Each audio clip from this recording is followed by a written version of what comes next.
Passamos a palavra ao próximo convidado da mesa, Fábio Silva de Sinoda, que fará suas considerações sobre ativismo em direitos humanos e consolidação democrática. Logo após, daremos início às perguntas registradas nas filipetas, anteriormente entregues na recepção. Muito obrigada. Bom dia a todos.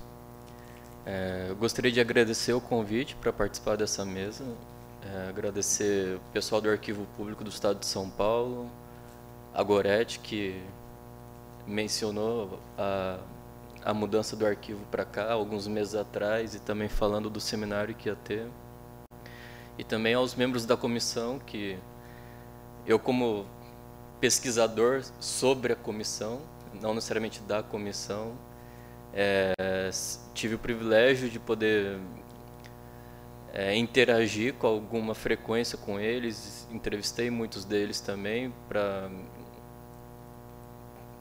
o que depois veio a ser a minha dissertação de mestrado. E eu gostaria um pouco de contar essa trajetória que me levou, inclusive, a me interessar pela Comissão Teotônio Vilela, enquanto objeto de pesquisa, enquanto estudo de caso privilegiado sobre o tema do ativismo em direitos humanos, que de alguma forma acompanhou toda a minha formação acadêmica e aparentemente vai continuar acompanhando em etapas futuras também. Eu me interessei, o que eu entendo assim sendo uma linha de pesquisa talvez relacionada ao ativismo em direitos humanos no Brasil. Eu gosto de pensar, gosto de tentar entender como o ativismo enquanto uma ação social, enquanto uma forma de ação social que é desempenhada seja por grupos ou por pessoas, e esse desempenho acontece em diferentes espaços e contextos históricos também. O caso da Comissão Teotônio Vilela se tornou, de alguma forma, claro para mim durante a pesquisa de iniciação científica, que também foi um estudo de casos sobre a Comissão Teotônio Vilela.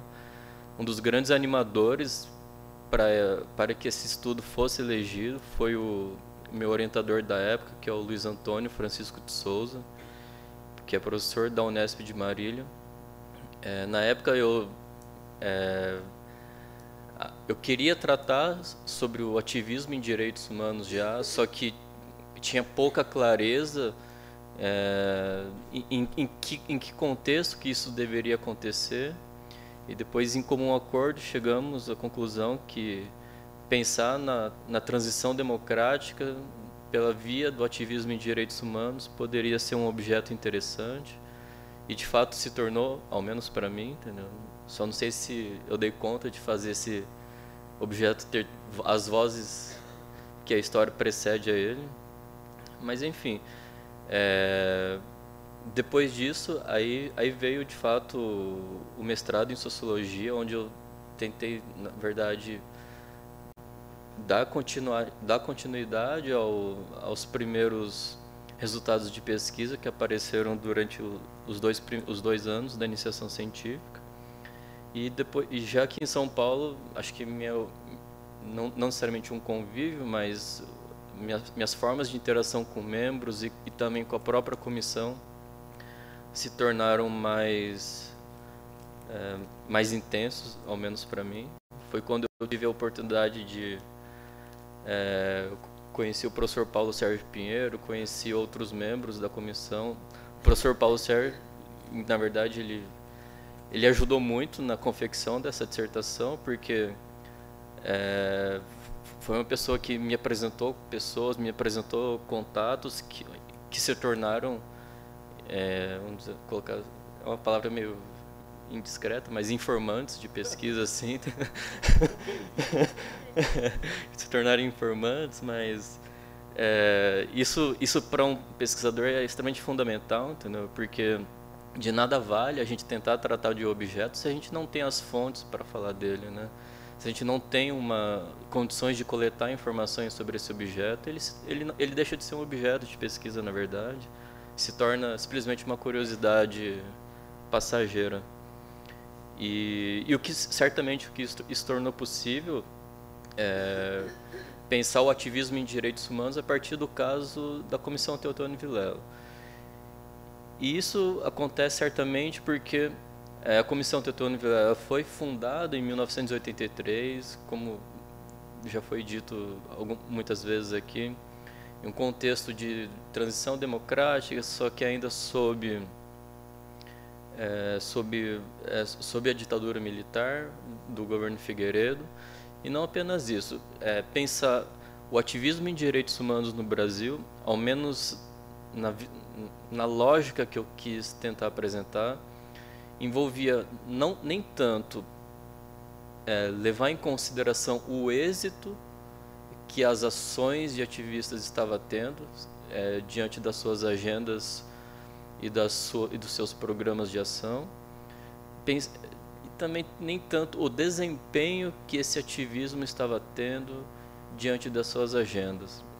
Para mim era interessante saber como os direitos humanos se tornaram uma espécie de motor, uma espécie de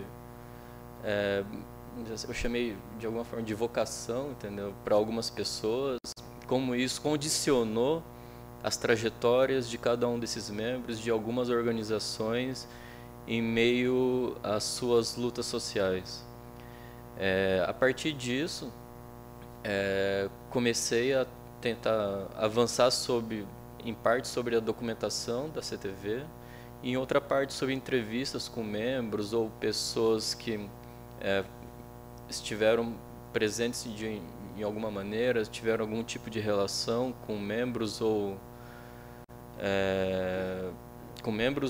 com outras organizações que firmaram parcerias com a CTV.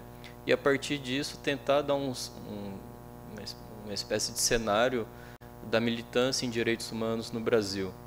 E com a documentação, ou seja, talvez que foi certamente o primeiro passo aí para tentar apresentar uma resposta satisfatória ao problema de pesquisa que eu estava levantando, com a documentação que foi produzida de referência ao contexto da consolidação democrática e da transição democrática, começa a aparecer certamente a rede de ativismo que estava se montando no Brasil, ou seja, uma rede mais formal de ativismo, onde ela se formava principalmente em casos como o do massacre do Carandiru, do 42º DP, em que um grupo de organizações se uniu para oferecer denúncias à Comissão Interamericana de Direitos Humanos, se uniam, por exemplo, na formação do CEGIL, inclusive, né, que parte de um contexto semelhante. E não apenas nesses dois casos, também acho que o massacre de Eldorado dos Carajás também mostra não sei se a palavra é essa, mas uma diversificação da agenda de direitos humanos da CTV, que até então estava bastante concentrada, o foco era de fato as instituições totais, instituições prisionais. Também não dá para desconsiderar, por exemplo, o movimento pela Defensoria Pública no estado de São Paulo, ou seja, uma instituição que nasce, ou seja, principalmente eu já cheguei a conversar com alguns defensores públicos daqui. Acho que é uma instituição que nasce de alguma forma dedicada a uma espécie de ativismo jurídico, inclusive, entendeu? Mas isso é só não é um resultado de pesquisa, é só uma impressão mesmo, entendeu? Nada concreto, talvez. Mas, enfim, esse momento de diversificação da agenda da CTV, eu acho que é um momento também que ocorre uma certa consolidação de uma rede de ativismo em direitos humanos no Brasil. Não é desprezível também os efeitos que a Agenda Brasil, que é resultante do Programa em Ação de Viena durante os anos 90, isso não é desprezível também, porque é uma agenda que o programa de Viena, por exemplo, ele atribui à sociedade civil grande parte da consolidação de uma agenda de políticas públicas voltadas aos direitos humanos. Ele torna, de alguma forma, ele renova o papel da sociedade civil nesse aspecto. Então, é um contexto em que, não digo que coincide temporalmente, claro, com o contexto pós-constitucional, pós-98, ou seja, depois da promulgação da Constituição Federal, e também é sucedido por algumas outras, vamos dizer assim, por algumas outras ações que são externas e internas ao mesmo tempo. Não existe uma linearidade tão grande, acredito eu, porque são focos diferentes que acabam convergindo para um mesmo propósito, na minha leitura, pelo menos. E a partir da constatação dessa rede mais formal, essa rede de organizações de direitos humanos que se formou no Brasil, passei a me interessar também, a dar um passo atrás nesse momento histórico e buscar a trajetória dos membros da Comissão Teotônio Vilela, ou seja, a partir de pontos de redes pessoais que pudessem, em alguma medida, também servir de condicionante para o engajamento cívico, o engajamento militante na área de direitos humanos. E quanto mais, assim como, assim, diante disso tudo, impossível me isentar de envolvimento até afetivo com a comissão ou com essas trajetórias. Isso é sempre uma pedra no sapato de quem está tentando fazer uma pesquisa sobre um tema que traz bastante apelo emocional em algumas circunstâncias. Eu, apesar de hoje me ver apenas como um pesquisador na área de direitos humanos, também tenho minhas convicções sobre a validade desses pressupostos numa sociedade democrática.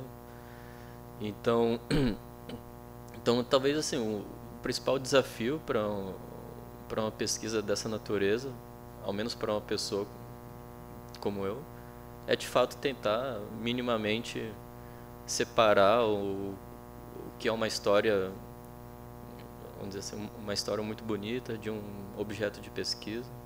Isso é complicado, isso tenho certeza que não fui bem sucedido nisso. Talvez em algum momento deixei de querer ser também.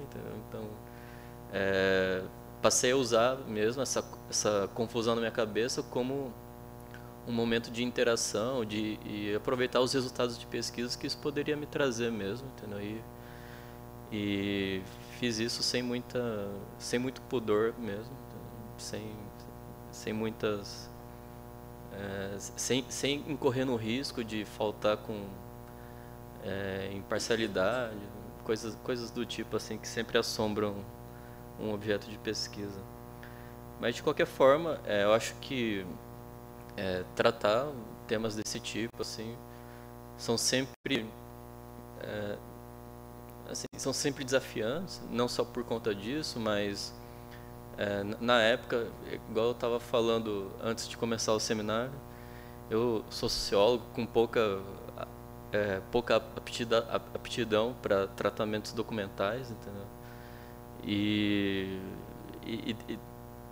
nesse contexto, saber que a documentação da CTV veio para cá, teve o devido cuidado, eu acho que pessoas como eu talvez vão se interessar até mais assim por tratar um tema semelhante, porque é uma documentação muito rica mesmo. Foi dito anteriormente, são mais de 15 mil documentos, isso é bastante coisa assim. Certamente material, caso haja interesse, para muitas pesquisas que estão por vir aí. E acho que de alguma forma é isso, é muito mais uma fala de agradecimento, de apresentação desse momento. Ou seja, para mim é até sem iniciativa dessas pessoas que estão aqui, sem a iniciativa das pessoas que tentaram viabilizar, quer dizer, que viabilizaram o evento e os motivos do evento, certamente minha dissertação eu sequer estaria aqui, porque sequer teria feito uma dissertação. Então é sempre... acho que são itinerários de pesquisa aí que não são desprezíveis, ao menos para mim, tá? E que eu acho que